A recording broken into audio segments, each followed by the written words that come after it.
আসসালামু আলাইকুম, সবাই কেমন আছেন? আলহামদুলিল্লাহ আমি ভালো আছি। চলে আসলাম প্রতিদিনের মতো আপনাদের রৌনক আপু। আজকে রান্না করব অনেক কিছু। কি করব চলেন দেখি। দুপুরে রান্নার জন্য আজকে 2 রকমের শাক নিয়ে নেওয়া হয়েছে। লাল শাক আর সরষার শাক। লাল শাকটা বাছা হয়ে গেছে।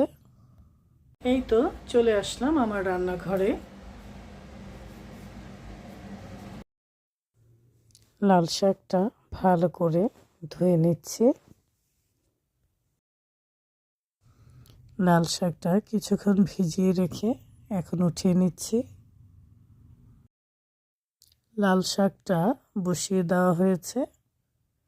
লাল শাকের কালারটা খুবই সুন্দর লাগছে। আর এদিকে ভাতও বসিয়ে দেওয়া হয়েছে। কয়েকটা মাছ ভেজে নিচ্ছি। তেলটা গরম হয়ে গেছে, দিয়ে দিচ্ছি। আজকে বাটা মাছ ভাজবো আর বাটা মাছের তরকারি রান্না করব। মাছ ভাজিটাও উল্টে দিচ্ছি।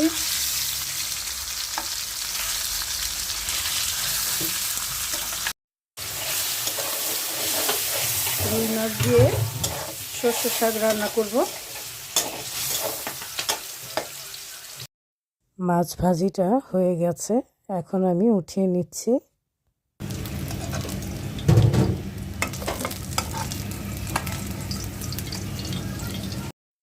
তরকারি রান্নার জন্য মাছটা ভেজে নিচ্ছি। বেগুন, আলু, ফুলকপি, সিম দিয়ে মাছটা রান্না করব। শীতের দিনে সবজি দিয়ে মাছের তরকারি খেতে কিন্তু দারুণ লাগে।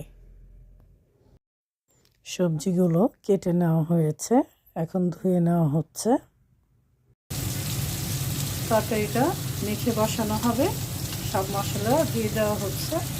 প্রথমেই হলুদ দিয়ে দেওয়া হলো, তারপর দিয়ে দেওয়া হচ্ছে শুকনো মরিচের ফাঁকি। মাছটা উল্টে দিচ্ছি।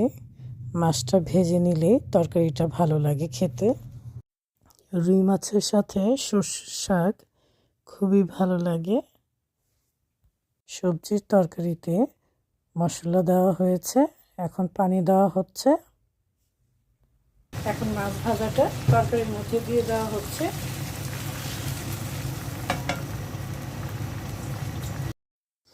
মাছের মাথা ভেজে নেওয়া হচ্ছে। চাল কুমড়ার তরকারি রান্না করা হবে। মাছের মাথাটা উল্টে দিচ্ছি। চাল কুমড়াটা দিয়ে দিচ্ছি একটু কাঁচা এবং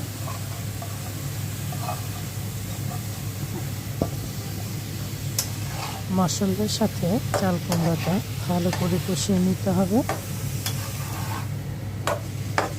দেখি বাটা মাছের তরকারিটা মেখে বসিয়ে দেওয়া হয়েছে। মাছটা ভেজে নিয়েছিলাম, আরও হবে। ঠিক আছে, তরকারির মধ্যে ধনিয়া পাতা দিয়ে দিচ্ছি।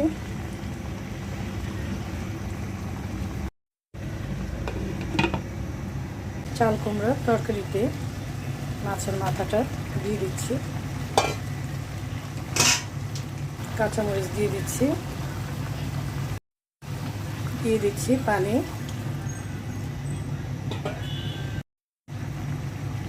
ধনিয়া পাতা দিয়ে দিচ্ছি।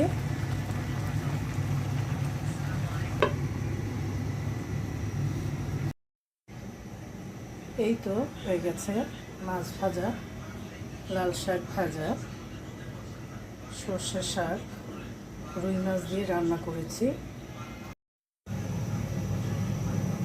বাটা মাছের তরকারি আর মাছের মাথা দিয়ে চাল কুমড়ার তরকারি রান্না করেছি। গরম গরম ভাতের সাথে খেতে দারুণ লাগবে। এই তো দুপুরের খাওয়া দাওয়া শুরু হয়ে গেছে। ছেলেদের খাওয়া হয়ে গেলে তারপর আমরা বসবো। খাওয়া দাওয়া শেষ করে চলে আসলাম ছাদে। সবেদা গাছটা দেখছিলাম, অনেকগুলো সবেদা ধরেছে আর আকাশটাও খুব সুন্দর লাগছিল। সবাই ভালো থাকবেন, সুস্থ থাকবেন। আল্লাহ হাফেজ।